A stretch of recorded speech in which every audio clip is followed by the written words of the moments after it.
Hello dear students, welcome to this channel. कैसे हैं आप सब? मैं आशा करती हूँ कि आप सब अच्छे होंगे, खुश होंगे और पढ़ाई कर रहे होंगे। आज हम एक्सरसाइज 3.2 का क्वेश्चन नंबर 3 के आगे के क्वेश्चन करने वाले हैं। आपको दिया है next question, a fraction becomes 9/11 if 2 is added to both the numerator and denominator. A fraction होगा, अ फ्रैक्शन होता है 9/11 यदि 2 को ऐड कर दे बोथ द न्यूमरेटर में भी और डिनोमिनेटर में भी। दोनों में हम अगर 2 को ऐड कर देते हैं तो फ्रैक्शन होता है 9/11। If 3 is added to both the numerator and denominator it becomes 5/6। If यदि हम न्यूमरेटर में भी 3 ऐड कर दे और डिनोमिनेटर में भी ऐड 3 कर दे तो उसका फ्रैक्शन 5/6 हो जाएगा। तो आपको फाइंड करना है फ्रैक्शन। तो रिक्वायर्ड फ्रैक्शन आपको फाइंड करना है। तो let x by y is a fraction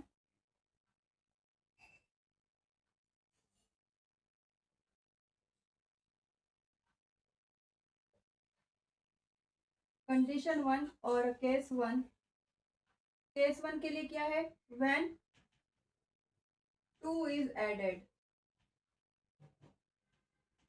to both numerator and denominator, then new fraction will be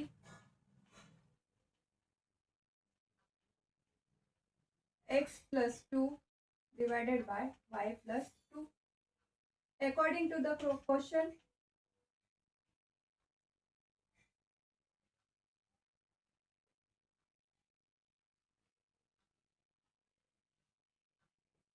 अगर ऐड कर दे तो 9/11 होता है उसका फ्रैक्शन। तो x plus 2 divided by y plus 2 is equals to 9/11। Cross multiply कीजिए। 11 का मल्टीप्लाई x plus 2 में और 9 का मल्टीप्लाई y plus 2 में। 11 multiply x plus 2 equal to 9 multiply y plus 2। Solve करेंगे। 11x plus 2 into 11 22, 9y plus 9 to ज़ा 18। इसको solve करते हैं तो 11x मिलेगा माइनस 9y मिलेगा प्लस 22 माइनस 18 इक्वल टू 0। तो हमें इक्वेशन मिल जाएगी 11x माइनस 9y। 22 में से 18 जाएंगे तो हमें मिलेंगे +4 इक्वल टू 0। ये इक्वेशन नंबर 1 मिल गई। Case 2 is when 3 is added to the both numerator and denominator, then new fraction is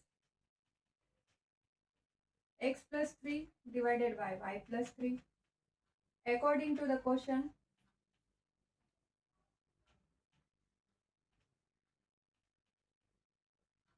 इसका रेशो क्या होता है? 5/6 हो जाएगा बाद में। तो x plus 3 equal divided by y plus 3 is equals to 5/6। 5 का मल्टीप्लाई y plus 6 में होगा और 6 का मल्टीप्लाई x plus 3 में होगा। 6 into x plus 3 equal to 5 into y plus 3। इसको सॉल्व करेंगे। 6x plus 6 6 3 ज़ा 18 इक्वल टू 5y 15। सिंप्लीफाई करेंगे, इक्वेशन लिख लेते हैं। 6x plus 18 is equals to 5y plus 15 है। इसको सॉल्व करेंगे। 6x minus 5y plus 18 minus 15 equal to 0। 5y plus 15 को राइट लेफ्ट साइड में लेकर आएंगे और उसको सिंप्लीफाई करेंगे। 6x minus 5y plus 18 minus 15 is 3 equal to 0। This is the equation number 2। हमें केस 1 से फर्स्ट इक्वेशन मिली, केस 2 से सेकेंड इक्वेशन मिली। Now from equation number 2 we get the value of y in terms of x। y is equals to 6x plus 3 divided by 5। Direct कर दिया। देखिए ये minus sign है 5y, तो 5y उधर जाएगा, उधर जाकर 5 क्या आएगा? डिवाइड में आ जाएगा। तो मैंने डायरेक्ट लिखा है y equal to 6x plus 3 divided by 5। ये इक्वेशन नंबर 3 है हमारा। ऑन सब्स्टिट्यूटिंग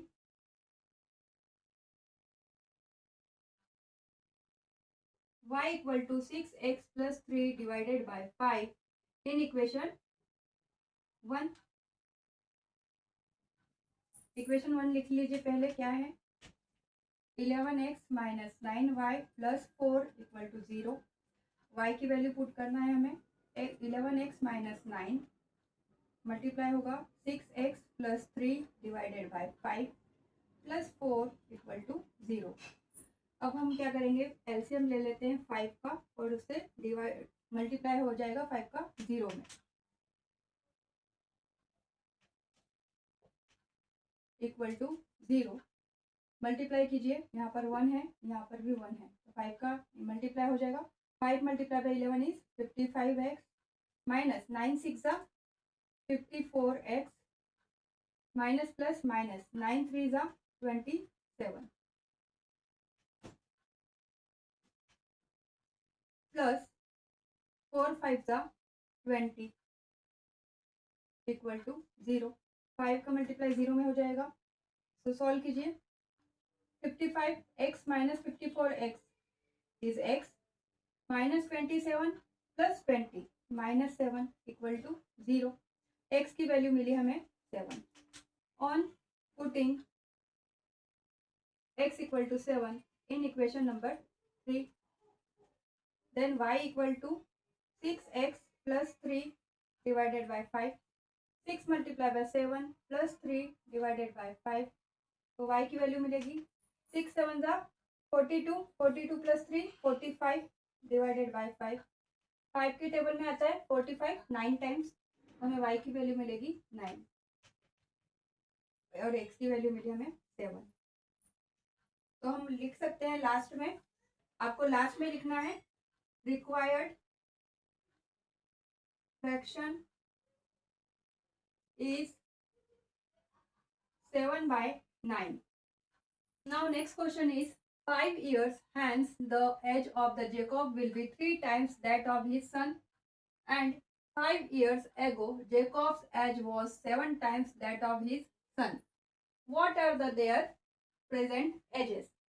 5 year के बाद जेकॉब की जो एज है वो 3 गुना होगी उसके बेटे से, और 5 इयर्स पहले जेकॉब की जो एज है उसके बेटे से 7 गुनी थी, तो आपको उसकी प्रेजेंट एज बतानी है। Let present age of Jacob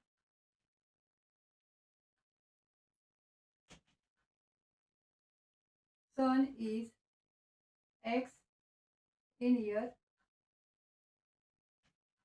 and present age of the Jacob is y in year. Condition क्या है? After 5 years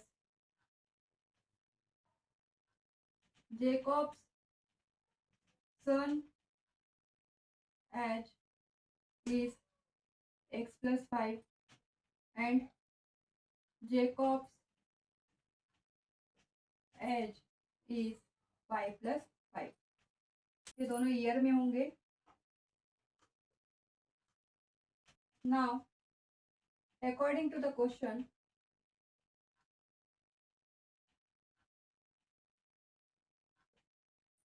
after 5 years Jacob will be 3 times that of his son. It means y plus 5, it is the Jacob's age, is equals to 3 times of his son. Then simplify this equation. y plus 5 equal to 3x plus 3 5 are 15. इसको solve करेंगे, इसको उधर ले जाइए, तो आपको मिलेगा 3x minus y plus 15 minus 5 equal to 0। आपको इक्वेशन मिलेगी 3x minus 5 plus 10। 15 minus 5 is 10, is equals to 0। ये इक्वेशन नंबर 1 मिल गई। ये तो आफ्टर 5 ईयर्स मिला है। अब बिफोर 5 ईयर्स इक्वेशन मिलेगी हमको। 5 ईयर्स एगो Jacob's son age is x minus 5 in year and Jacob's age is y minus 5 year. Then condition will be Jacob's age was 7 times that of his son.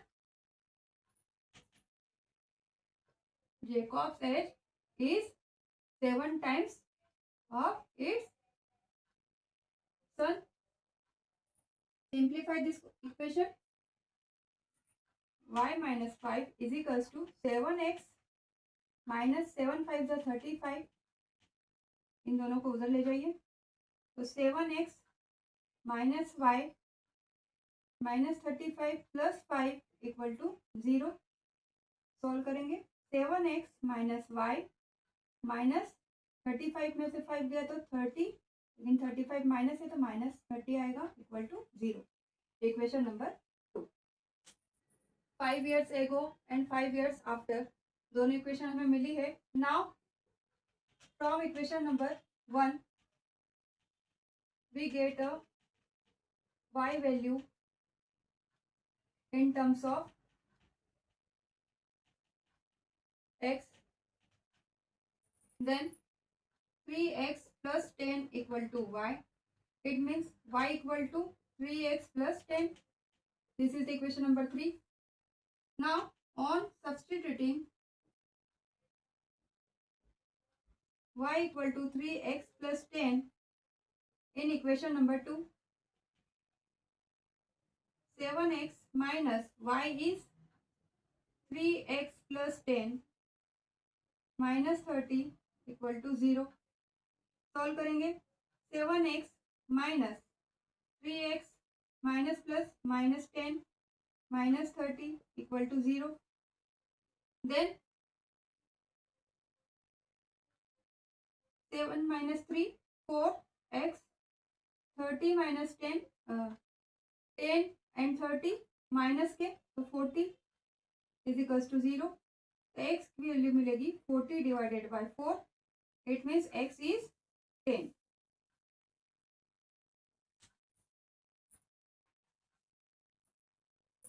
Now put x equal to 10 in equation 3, y equal to 3x plus 10, y equal to 3 into 10 plus 10, तो y equal to मिलेगा 3 into 10 is 30 plus 10, y की value मिले हमें 30 plus 10 40 years.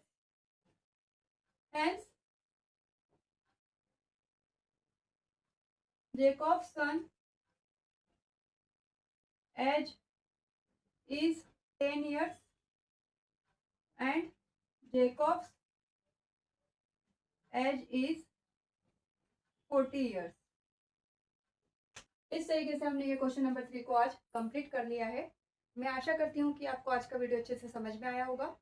अगर आपको आज का video अच्छे से समझ में आया है तो लाइक करना, शेयर करना और सब्सक्राइब करना ना भूलना। Thank you very much.